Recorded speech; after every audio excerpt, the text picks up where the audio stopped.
Satnam Ajinkya. Satnam. Welcome to the Anahata Yoga Utsav. So I want to ask you, what has been your experience here? It's been 2 days now. What do you feel and what do you think about the place? What do you think about the festival? What's your experience like?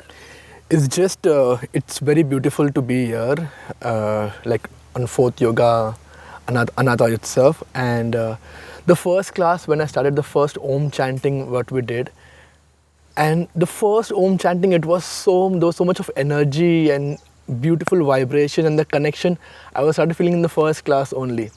Like everyone coming together and sharing the energy and the knowledge. And I think so much of positive energy coming and giving back to the universe is just beautiful. So I believe you did your teacher's training in yoga about 8 years ago? Yes. And already in 8 years, you are now a teacher's teacher. Yeah. You teach the teachers who want to teach. Yes. And you've been, I know for a fact that there are some teachers who've been teaching for like 15, 20 years and they come to you. Yeah. What kind of a progress is that? How did that happen? I think it's just the energy what my teacher has given to me. And it's just, so I'm not teaching exactly. I'm sharing what I have learned from my teacher. So I think it's just sharing, not from my mind, but from my heart. Like that's what Anahata also says, like give it from your heart. So it's just sharing my knowledge.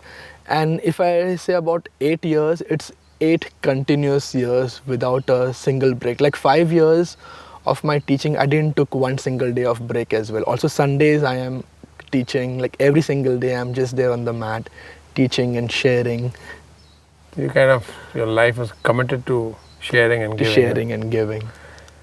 So that's what I just spoke about in my class also, and what a joy it is to be able to share. It's when your Vishuddhi chakra is open and your life becomes a life of service, it's a blessing. It's a blessing. And it humbles you. And I have to tell you, I saw the way you began your class, and that was the first time because Sonali comes to your class all the time, and I know that she just worships the ground that you walk on, and whatever she told me about you, when I saw you, the first 5 seconds, the way you started your chant, somebody was standing next to me and I said, this guy's a healer, he's not a teacher. You can heal.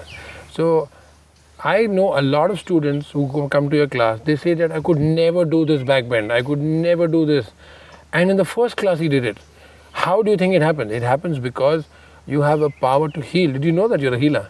Or maybe just like the universe is giving you the power and you're just sharing. I think the best way to give happiness is once you start healing that person and telling them this is your strength, that you can do it, that positive energy you start putting inside them. So I don't teach the body. I try and teach the mind and the soul, and the body gets trained automatically. I know, it's incredible. I mean, I remember my daughter and Sonali, when they came out of your class, they called me, they were hysterical because they had both done the complete back bend for the first time in their life, and they were just shouting on the phone. It's incredible what you do to your students, and it's such a gift, it's such a blessing. And so we are going to be doing a retreat together, and I think it's going to be in the month of April. Okay. What do you want to bring to that retreat? Because we haven't even discussed it in detail. What would you like to share? Because there are people who are watching this who will want to be a part of that retreat. So what do you want to bring to that retreat?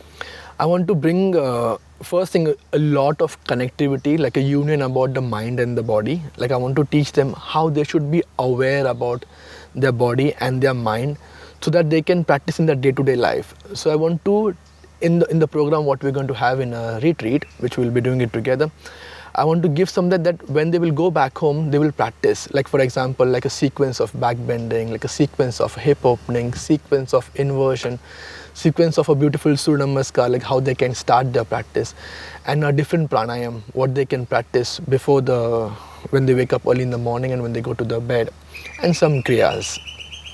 I have one question to ask you. What would you tell somebody who's so stiff that they can't even bend? Like they think, oh, yoga is impossible for me because it's like, how can I do this particular pose? Because look at it, look at the flexibility and look at my stiffness. So So if the leg is supposed to be like this Yeah. and you are stiff still here, how much practice is required to bring that flexibility to come from here to here? How does it happen? I personally feel that even I was very stiff when I started. I was like a metal. Really? I was like a metal when I started. So I think the stiffness is not in the body. The stiffness is in your mind. Stiffness is in your mind. Like, and how much regular do you practice? And with the regular practice, the body and the mind starts connecting, and you need to have like a particular amount of good warm up. You need to warm enough, because if you want to put a metal into a shape, you need to heat up the metal, you need to warm the metal properly. Wow. And we are different types of metal. Some are thick, some are thin, but all metal needs to warm properly. Once the metal starts getting warm, the metal starts getting into shape.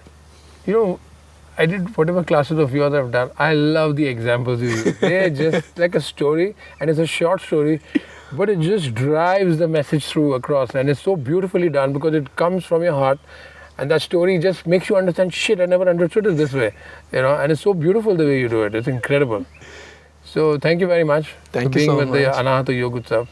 It's such a blessing to have teachers like you on this planet, and people who are lucky, people whose time has come, people who are blessed, they find teachers like you, and they bask in your wisdom, and they are able to flower the way a human being is meant to flower. Thank you so much for being a teacher. Thank you so much. Thank you. Satnam. Satnam.